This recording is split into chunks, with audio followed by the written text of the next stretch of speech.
အလုပ်တွေကိုအရင်မကြိုးစားနဲ့နော်အဲ့တော့အရင်ထဲမှာမကြိုးစားကြတာနဲ့အတော်ဖြစ်သွားတယ်လူတိုင်းအားလုံးကအလုပ်လုပ်ဖို့ကြိုးစားနေကြတယ်ဒါပေမဲ့စတို့စနစ်ကိုမသိဘူးဒါကြောင့်ဒီနေ့အလုပ်မှာရေးကြည့်တာစနစ်အရင်ရေးကြည့်တယ်ဒါကြောင့်ကဘာမှာတော့စကလုံးတစ်လုံးပဲ don't what hard what smart အလုပ်လုပ်ဖို့ကြိုးစားတာထက်စနစ်ကိုဦးစားပေးဦးစွာလေ့လာနောက်တစ်ယောက်ကဘာမှာအောင်မြင်တဲ့လူတွေရဲ့နေ့စဉ်သုံးတဲ့ system ဆိုတာရှိတယ်ဆိုလိုချင်တာဒါကိုစတို့ဘာလို့ခေါ်လဲဆိုရင် PDCA လို့ခေါ်တယ်။နော်နံပါတ်1ကဘာလဲဆိုရင် P တဲ့ plan လုပ်အောင်ဟုတ်ပြီနော်မိမိလုပ်ငန်းတစ်ခုမှာအစီအစဉ်နဲ့အလုပ်လုပ်တဲ့မနက်ဖြန်ဘာလုပ်မယ်ဟေ့အစီအစဉ်လေးရေးဆွဲထားဒီနေ့တည်းကနောက်တစ်လဘာလုပ်မယ်ဟေ့အစီအစဉ်လေးကြိုရေးဆွဲထားဒီတစ်နှစ်တော့ဘာလုပ်မယ်ဟေ့အောင်မြင်တဲ့ကုမ္ပဏီကြီးတွေမှာရှိတယ်ဆိုတဲ့သဘောတရားအရေးကြီးတာ plan ပဲနံပါတ်1 plan ပြီးပြီဆို plan နဲ့ do တဲ့အဲ့ဒီ plan အတိုင်းကိုတဲ့ do လက်တွေ့ကြလုပ်အောင် plan ဒီမိမိရဲ့အစီအစဉ်ရေးဆွဲခြင်း plan အတိုင်းအလုပ်လုပ်တာကို do လို့ခေါ်တယ် okay plan အတိုင်းဒီနေ့မှာတော့9ချက်ပြီးရမယ်ဟေ့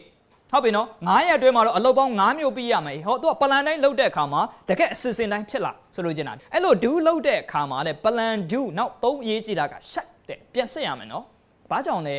low shut တွေနေရာတိုင်းမှာရှိတယ်အဲ့ဒီအတွက်ဟော management လုပ်တဲ့သူကဘဝမှာအမြဲတမ်းပြန်စစ်ရဒါကြောင့်ရေးကြည့်တာ plan do shut ပြန်စ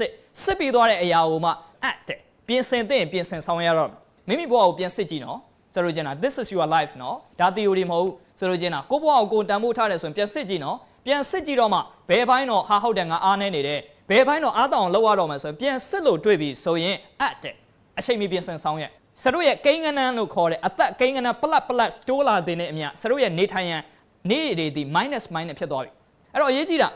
plus တွေတိုးလာတာဒီပျော်ရွှင်ဖို့မဟုတ်ဘူးအဲ့တော့မိမိမှာ minus ဖြစ်လာတာကိုသတိထားရမယ်ဒါကြောင့်ဒီနေ့ရေးကြည့်တာကကိုဘဝရဲ့အချိန်တွေတိုင်းမှာတမိုးရှိအောင်လုပ်ပါဒါကြောင့်ဒီနေ့ရေးကြည့်တာတော့ဘဝရဲ့ management system ရအလုပ်ကိုနေ့စနစ်တကျလုပ်ရှင်နေဆိုရင်တော့ plan do shut ဆိုတဲ့ဒီစနစ်လေးကိုနေ့တိုင်းလုပ်ပါ